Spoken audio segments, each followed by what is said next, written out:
उपवासासाठी झणझणीत अशी फोडणीची भगर। इथे मी एका भांड्यामध्ये भगर घेतली आहे। 2 ते 3 पाण्याने स्वच्छ धुवून घ्यायची। भगर धुवून झाल्यानंतर एक मीडियम आकाराचा बटाटा घ्यायचा। साल काढून बटाट्याच्या फोडी करून घ्यायच्या आहे।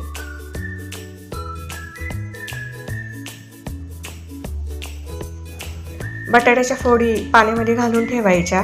त्यानंतर गॅसवर एका कढईमध्ये फोडणीसाठी तेल घ्यायचं। तेल गरम झालं की जिरे टाकायचे आणि कापलेल्या बटाट्याच्या फोडी घालून 1 मिनिटासाठी परतवून घ्यायच्या।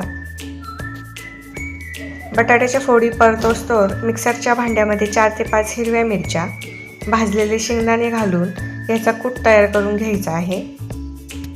अशा प्रकारे कूट तयार करून घ्यायचा। बटाट्याच्या फोडींमध्ये हिरवी मिरची आणि शेंगदाण्याचा कूट घालून तोही व्यवस्थित 1 मिनिटासाठी परतून घ्यायचा आहे। धुतलेली भगर घालून तीही मिक्स करून घ्यायची। इथे तुम्हाला भगरीचं प्रमाण कमी वाटत असेल, पण जेव्हा भगर शिजते तेव्हा खूप फुलते, त्यामुळे भगर घेताना नेहमी कमीच घ्यावी। आता पाणी आणि चवीपुरतं मीठ घालून घ्यायचं आहे।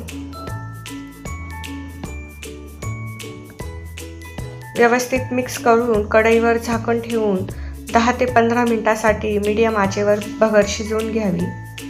6-7 मिनिटांनी झाकण काढून भगर एकदा मिक्स करून घ्यावी आणि पुन्हा झाकण ठेवून शिजवून घ्यावी। अशा प्रकारे आपली फोडणीची भगर तयार झाली आहे। तुम्ही घरी उपवास असला की अशा प्रकारे भगर नक्की करून बघा। तुम्हाला जर माझी ही रेसिपी आवडली असेल तर नक्की ट्राय करून बघा आणि माझ्या चॅनलला लाईक, सबस्क्राईब आणि शेअर करायला विसरू नका। Thank you for watching.